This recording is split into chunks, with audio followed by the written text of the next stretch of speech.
Welcome back दोस्तों, क्या हाल है आप सबका। मैं उम्मीद करता हूं कि यार आप सब खैरियत से होंगे। तो आप में से बहुत से भाई लोगों को, दोस्तों को पता भी होगा, जानते भी होंगे कि कल शाम के टाइम ऑलमोस्ट रॉकिंग स्टार यश हमारे रॉकी भाई का एक बहुत बड़ा इंटरव्यू हुआ है। अब गाइस इस इंटरव्यू की लेंथ है ऑलमोस्ट 48 मिनट। सबसे पहले मैं यही बोलूंगा कि आप सब भाई जाएं सोने, मजा आ जाएगा।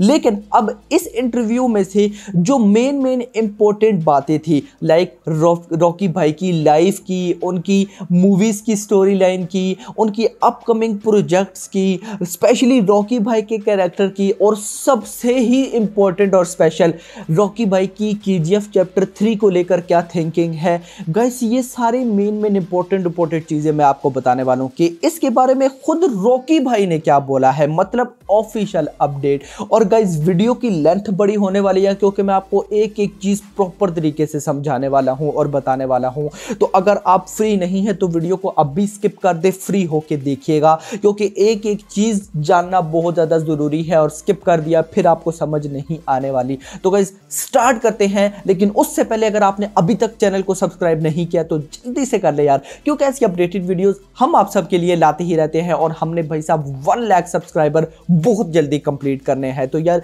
बहुत सपोर्ट आपने किया है और मुझे उम्मीद नहीं, यकीन है कि आप लोग सपोर्ट करते रहेंगे और जल्दी हमारे 1 लाख सब्सक्राइबर कंप्लीट हो जाएंगे। तो गाइस सबसे पहले वो जो जर्नलिस्ट था, वो जो इंटरव्यूअर था, जो भी था, वो रॉकी भाई से क्वेश्चन करता है उनकी पर्सनल लाइफ के बारे में। हर एक का होता है ना, वो जानना चाहता है कि यार ये एक्टर बनने से पहले क्या था। तो रॉकी भाई से भी पूछा जाता है। अब देखिए होता क्या है, मैक्सिमम जो एक्टर्स निकल कर आते हैं आज के टाइम में गाइस, या तो उनके फादर एक्टर होते हैं, या उनकी मदर एक्टर होती है, या उनके ग्रैंडफादर एक्टर होते हैं, या उनको किसी न किसी की सपोर्ट होती है, एटसेट्रा कुछ ना कुछ होता है। वो बोलते हैं नेपोटिज्म उसको। गाइस वो वाला सीन, और स्पेशली ये सीन बॉलीवुड में बहुत ज्यादा चलता है। अब गाइस यही बात रॉकी भाई से पूछी गई तो रॉकी भाई ने इस पे जो स्पीच दी, यार जस्ट जाके सुनो, मैं आपको 2-3 लाइंस बताता हूं। यार मैं इमोशनल हो गया, इस टाइप की उनकी वर्डिंग्स थी और उनकी फीलिंग्स थी। मतलब गाइस मैं रॉकी भाई का इस इंटरव्यू आने से पहले फैन था ही, लेकिन ये इंटरव्यू सुनने के बाद मैं उनका डाई हार्ट से भी एक अलग फैन बन गया। गाइस रॉकी भाई कहते हैं कि मेरे फादर बस ड्राइवर थे और मुझे इंग्लिश तक नहीं आती थी और मैं बिल्कुल एक मिडिल क्लास बॉय था। लाइक बिल्कुल गाइस हमारी तरह, जैसे हम मिडिल क्लास लड़कों के 100 लफड़े होते हैं यार। कभी ये पंगा हो रहा है लाइफ में, कभी ये पंगा हो रहा है, कभी ये, तो यार कुछ आगे का बंदा सोच ही नहीं पाता। एक अलग ही लेवल चल रहा होता है हमारे मिडिल क्लास बॉय का, यार क्या बताऊं। खैर इस पर बहुत सारी मूवीज, वेब सीरीज भी बन चुकी हैं। तो रॉकी भाई का बिल्कुल एक मिडिल क्लास बॉय थे। तो वो कहते हैं कि मुझे इंग्लिश तक नहीं आती थी, लेकिन मैंने अपने कैरेक्टर पे बहुत मेहनत की है। ना मेरी वो फिजिक थी, ना मेरी वो पर्सनैलिटी थी एक्टर वाली, लेकिन मैंने इस पे मेहनत की और इतनी मेहनत की कि मैं आपको बता नहीं सकता। और आज मैं जिस स्टेज पे हूं, ये मेरी इसके पीछे एक बहुत बड़ी मेहनत और स्पेशली आपका प्यार। वो तो प्यार तो भाई रॉकी भाई का एक अलग ही सीन है।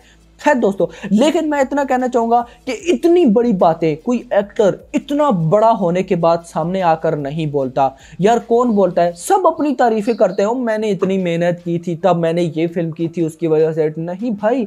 रॉकी भाई ने खुल के बताया मुझे इंग्लिश तक नहीं आती थी। यार मजा आ गया भाई। ये मैंने आपको सिर्फ कम लाइंस बताई हैं, जाके जरा सुनना, आपको मजा ना आया पैसे बाद। मैं आपको इंपॉर्टेंट चीजें बता रहा हूँ। खैर दोस्तों, उसके बाद रॉकी भाई से पूछा गया यश से कि आप रॉकी भाई के कैरेक्टर के बारे में क्या कहना चाहते हैं, लाइक केजीएफ चैप्टर 3 के बारे में क्या कहना चाहते हैं। तो सबसे पहले उन्होंने रॉकी भाई के बारे में बात किया। कहते हैं मेरे ऑलमोस्ट 6 से 7 साल, 5 to 6 to 7 ईयर्स रॉकी भाई के कैरेक्टर पे लग गए। मतलब मैंने इस कैरेक्टर पे बहुत मेहनत की, लॉन्ग हेयर्स किए, उसके अलावा एक एक डायलॉग प्रिपेयर किया, चलने का ईच एंड एवरीथिंग, मैंने इस कैरेक्टर को बहुत टाइम दे दिया। अब मैं नहीं करना चाहता, मतलब अब मैं रॉकी भाई को और टाइम नहीं देना चाहता, मैं अब कुछ अलग करना चाहता हूँ। सबसे पहले मुझे अपनी फैमिली के साथ टाइम स्पेंड करना बहुत अच्छा लगता है। वो तो हर एक को गाइस अच्छा लगता है, लेकिन अब ऐसा बिल्कुल भी नहीं है कि सारा टाइम फैमिली के साथ स्पेंड किया जाता है। अपने बड़े लफड़े होते हैं, ये उन्होंने तो नहीं कहा, लेकिन ये एक हमारा माइंड होता है। तो गाइस उन्होंने कहा लेकिन मेरे पास और भी बहुत से प्रोजेक्ट्स हैं। अगर रही बात केजीएफ चैप्टर 3 की तो मैं नहीं करने वाला, लेकिन साथ ही उन्होंने बोला ऐसा नहीं है कि नहीं करने वाला, करूंगा। करूंगा, लेकिन फिलहाल नहीं। अब यहीं पे स्टॉप। मैं आपको एक बात समझाता हूं। देखिए गाइज, ऑलमोस्ट 2 से 3 महीने पहले, 2 से 3 मंथ्स पहले मैंने आपको एक वीडियो में बोला था KGF चैप्टर 3 100% हमें देखने को मिलेगी, लेकिन इतनी जल्दी नहीं। उसकी रीजन ये है कि प्रशांत नील जिन्होंने बनानी गाइज KGF चैप्टर 3 है, वो अभी बना रहे हैं सालार। रिलीज डेट क्या है? सितंबर 2023।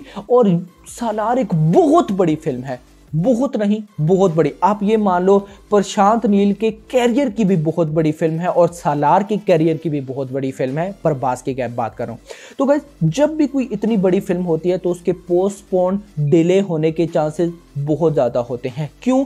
क्योंकि अचानक से कुछ ऐसी सिचुएशंस बन जाती हैं या कोई मूवीज़ आ जाती हैं जो उसके साथ क्लैश कर जाती हैं, जिस वजह से रिलीज डेट को आगे किया जाता है। और खुद सोचिए कि अभी आदि पुरुष पोस्टपोन होने के चक्रों में है, तो अगर पोस्टपोन हो जाती है तो वो कहीं ना कहीं मिड ऑफ 2023 में जाके देखने को मिलेगी। तो उससे मे बी सालार की डेट पोस्टपोन हो जाए। खैर, सारी बातों को साइड पे, अगर पोस्टपोन नहीं भी होती, सालार आ जाती है सितंबर 2023 में। उसके बाद गाइज 20 सितंबर, अक्टूबर, नवंबर, दिसंबर, इन 3 मंथ्स प्रशांत नील कुछ भी नहीं करने वाले। 2024 के स्टार्ट में उन्होंने NTR 31 करनी है। कम से कम 2 साल वो उसको देंगे। उसकी रीज़न ये है कि वो उनका ड्रीम प्रोजेक्ट है प्रशांत नील का, और कोई भी ड्रीम प्रोजेक्ट साल में नहीं बना देता, उस पर बहुत टाइम लगाता है। और NTR खुद एक बहुत बड़े स्टार हैं। तो खैर दोस्तों, कम से कम 2 साल, 2024 के स्टार्ट में शूटिंग को 2024 पूरा गया, 2025 के कहीं जाके लास्ट पे आप लोग कह सकते हो। फिर उसके बाद अगर कहीं जाके KGF चैप्टर 3 की शूटिंग होती है तो KGF चैप्टर 3 चैप्टर 3 क्या लगता है 1 साल में बन जाएगी।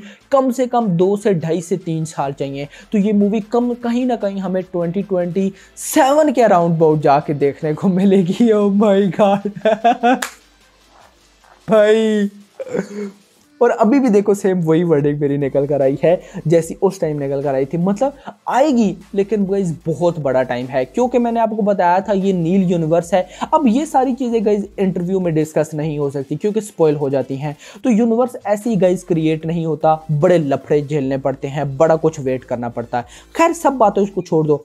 रॉकिंग स्टार जैसा कहना था कि हम KGF चैप्टर 3 मैं करूँगा, लेकिन फिलहाल नहीं, मेरे पास अभी करने को बहुत कुछ है। लेकिन अब आपकी नज़र डायरेक्ट गई होगी नार्थन पे, कि नार्थन के साथ जो मूवी आने वाली थी वो होगी या अश्विन के साथ जो मूवी आने वाली थी वो होगी। तो मैं कहूँगा कि ये दोनों ही नहीं हैं। देखिए, कुछ लोग गाइज ऐसे होते हैं लाइफ में जो अपनी गलतियों से सीखते हैं, और कुछ ऐसे होते हैं जो दूसरों की गलतियों से सीखते हैं। और इस टाइम मुझे ऐसा लगता है कि रॉकिंग स्टार यश प्रभास की गलती से सीख रहे हैं। देखिए, कुछ लोगों को बुरा लगेगा तो मैं आपको एक्सप्लेन करता हूँ।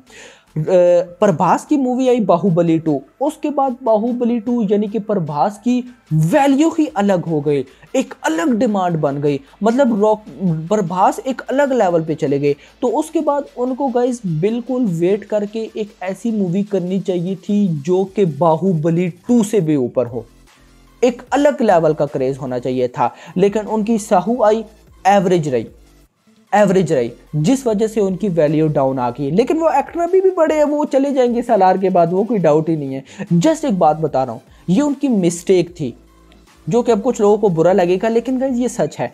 अब देखिए, मैं जहाँ तक गाइस कहता हूँ तो मैं रॉकिंग स्टार यश को एक जीनियस बंदा मानता हूँ, एक जीनियस मास्टरमाइंड है ये।